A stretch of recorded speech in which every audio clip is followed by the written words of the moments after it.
This $40,000 grocery getter will outlive your $120,000 Escalade. Proof in 10 seconds.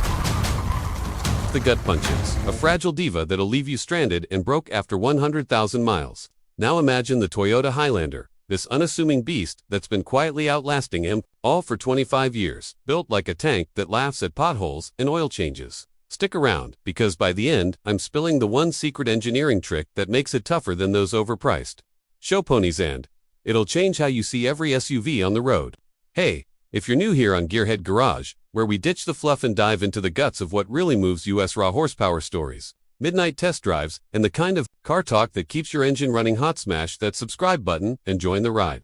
We've been chasing rubber since the days when mullets were mandatory and V8 South ruled the earth. Alright, let's roll. It all started back in '01, when I was fresh out of high school, wrenching on my old man's '78 Hilux in the driveway. Grease up to my elbows, dreaming of something bigger than a pickup that could haul the family without feeling like a cattle car. Toyota drops the Highlander, this weird unicorn of an SUV, first one built on a car platform, not some jacked-up truck frame like the Tahoes and Durangos of the world. It wasn't flashy, hell, it looked like a Camry on steroids, but man, it moved like butter on a hot manifold, smooth, efficient, and tough enough to take a beating from Michigan winters without whining. Fast forward to now, 2025, and this thing's hitting 25 years old. Still the king of the three-row hill. Why? Because in a world of luxury land yachts like the ADI Q7 or BMW X5 that sip premium fuel and spit out repair bills like confetti, the Highlander's got that old-school Toyota soul, overbuilt from the factory, so it just endures. Let's talk bones first, cause that's where the magic hides. 265 horses with 310 pounds of torque. Sounds tame. Nah. It's a torque monster that pulls like a freight train without the drama of those twin-turbo V6 South in the luxury crowd that overheat if you look at him funny. But the hybrid, oh brother, that's the sleeper hit, kicking off around 47K for the XLEAWD, blending a 2.5-liter with electric motors for 243 horses and 36 miles per gallon combined. I took one out last fall on a 500-mile haul, from Detroit to the Smokies, weaving through construction zones and mountain passes. That thing sipped gas like it was fine wine. Never broke a sweat, while my buddy's Range Rover was guzzling premium and throwing a check engine light by Tennessee. And get this, all hybrids now come standard with a WD torque, vectoring the rear wheels like a sports sedan, not some half-baked Adon that slips in the rain. Now, rewind to the 80s Toyotas figuring out how to conquer America after the gas crises got punched Detroit. They obsess over longevity, engines with timing chains that laugh at 300,000 miles, transmissions sealed tighter than a miser's wallet, and chassis welded like they're prepping for Armageddon. The Highlander's 4th-gen rides on that TNGA platform, shared with the Camry and RAV4, but beefed up with high-strength steel that's 30% tougher than the old unibody designs. Compare that to a modern luxury SUV, say, the Mercedes GLE. It's plush, sure, with massaging seats and ambient lighting that'd make a nightclub jealous, but under the skin, aluminum panels to shave weight, complex air suspensions that fail like clockwork after 5 years, and electronics so finicky a software update can brick the whole rig. I remember tearing apart a 15 GLE for a buddy $8,000 in repairs for a suspension that cost more than my first truck. The Highlander, at 200K miles, it's still humming. Resale value holding like its glue. JD Power slaps it with 82 out of 100 for reliability, while those luxury badges hover in the 70s, nursing constant tranny flushes and sensor swaps. Safety, don't get me started. This ain't your grandma's brick on wheels. It's got Toyota Safety Sense 3.0 as standard proactive driving assist that reads the road like a psychic, braking for pedestrians at night, keeping you centered in lanes without that annoying tug. Earned 5 stars from NHTSA and IIHS top pick, same as last year. But here's a nugget that'll curl your toes. In crash tests, the Highlander's crumple zones absorb energy like a pro boxer taking hooks, thanks to those reinforced rails echoing the old Land Cruiser frames. Luxury SUVs, they prioritize stiff bodies for that sporty feel. But it means more cabin intrusion. I've seen the data, folks, and it ain't pretty when physics bites back. Slide inside, and it's like hopping into a cockpit built by someone who actually hauls kids and dogs, not just champagne dreams. The XLE trim, my sweet spot, at around 44K rocks, a 12.3-inch touchscreen that's brighter than a Vegas marquee, wireless CarPlay that just works, no fiddling like on some German setups, and 5 USB-C ports so nobody's fighting over chargers. I demoed the JBL 11 speaker system in the limited Crank Up Some Zeppelin, and it fills the cabin without distortion, even with the third row up. Space-wise, it's a family Fortress 80 for cubic feet of cargo with seats folded. Second row slides like it's on rails for easy third row access. Yeah, The way back snug for adults on long hauls, but toss in car seats or gear. Perfection. And that new 25th edition hybrid. Limited run at 5.4K. Portobello leather, silver accents, it's Toyota's nod to the glory days. Without the pretension, but let's get real. Ain't just reciting brochures. Last summer, I loaded up the 25 prototype for a cross-country jaunt, wife, to Rugrats, and the golden retriever in tow. Hit every curve from the Rockies to the Gulf. Rain-slicked highways where lesser rigs aquaplane like scared cats. The Highlander's multi-link suspension soaks up bumps like a memory foam mattress. Quiet as a library even at 80. Fuel stops. Every 500 miles, hybrid badge gleaming.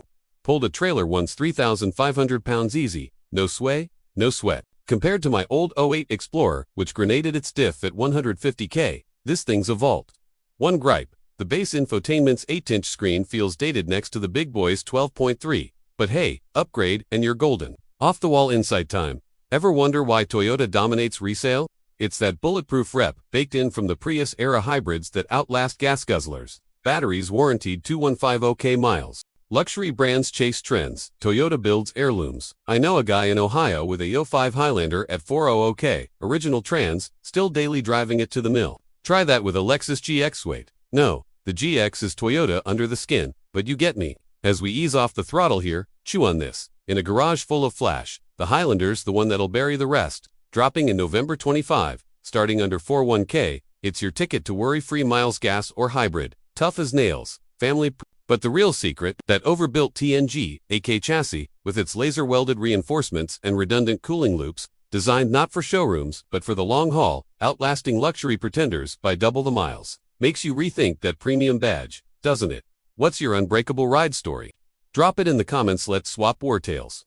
If this fired up your pistons, like sub, ring the bell for more unfiltered gearhead gospel. Next time, we're ripping into why the Cybertruck's more hype than hyperdrive. Drive safe, keep the rubber side down. ... And here's where it gets wild. Back in '03, I'm 19, broke, living off ramen and Red Bull, when I snag a beat-up first-gen Highlander off a repo lot for $3,000 cash. Rust freckles on the fenders, 140K on the clock, but the 3.0 V6 still purrs like a cat on catnip. I drive that thing coast to coast to literally Jersey Shore to Venice Beach in 4 days, sleeping in Walmart lots, chain-smoking Camels while the cassette deck chews up Zeppelin 4. That trip taught me Toyota's dirty little secret. They over-engineer the hell out of everything. The oil pan, double-walled, the coolant. Pink super long life that doesn't turn to acid until 200K. Even the damn door hinges are green. Compare that to the early 2000s. Explorer's frame rust so bad you could push a screwdriver through the rails like butter. Fast forward to 2010. Toyota's knee-deep in the unintended acceleration, witch hunt. Media's screaming bloody murder. Floors mats supposedly jamming pedals. I'm in the shop, elbow-deep in a recalled Highlander. Guess what? The fix is a 30-second shim on the pedal and a software flash, that's it. No exploding gas tanks, no Pinto fires, just a PR nightmare. Meanwhile, Ford's quietly recalling 14 million vehicles for cruise control fires. Toyota takes the hit, eats the fines, and doubles down on bulletproofing. The 2011 refresh gets reinforced floor pans, thicker dash insulation, and a brake override system that'll slam the anchors even if the computer's drunk. Luxury brands, still wiring airbags that shoot shrapnel. Off-the-wall nugget. Ever notice Highlanders hold their value like a Rolex in a pawn shop? A 2018 Limited with 80,000 miles still pulls $28,000 private party. Why? Because fleet companies arbor, airport shuttles, even the FBI. I run M2 300K and flip M with original brakes. I bought a retired Black Ops Highlander at auction once. Bulletproof glass, run flats, and a sticker on the dash. Property of DOJ, do not remove. Drove it for 2 years. Only thing I replaced. The cabin air filter. Smelled like government coffee. Another curveball, the Highlander's hybrid battery pack. People freak out, $5,000 to replace truth. Toyota's warranty is 10 years, 150K, and failures are rarer than a clean Carfax on a salvage title. I know a taxi fleet in Toronto running 2014 hybrids at 600K miles original packs.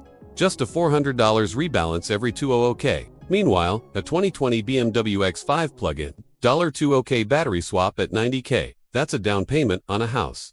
Here, SA Midnight Confession. IVA dragged a 2022 Highlander behind a 72 Chevy C20 with a 454 big block, 5,000-pound trailer, up the Eisenhower Tunnel at 11,000 feet. Tanks hit 220 degrees Fahrenheit, oil pressure steady, no limp mode. The tow rating says 5,000 pounds. Toyota's lying. It'll pull 6,500 all day if you've got the stones. Luxury SUVs, cook a jet ski to a Q8, and watch the transmission cook itself by the boat ramp. And the craziest part, Toyota is still using the same damn engine block casting from 2001. The 1MZ-V6 morphed into the 2G, same bore spacing, same crank. Parts interchange like Lego bricks. Try finding a water pump for a 2019 Range Rover $1,200 and backordered from England. Highlander. $48 at Rock Auto, in stock, made in Kentucky. So yeah, the Highlander ain't sexy. It won't massage your ass or park itself with a wink. But when the apocalypse hits zombies, EMP whatever, this is the rig still running when the Teslas are bricks and the Benzes are bonfires. Built by folks who'd rather overbuild than overpromise. That's the secret. Not gadgets, not hype, just steel, sweat, and a middle finger to planned obsolescence. Now tell me what's the longest you've ever pushed a daily driver. 300K, 500K, lies, receipts, and war stories in the comments. Let's hear it.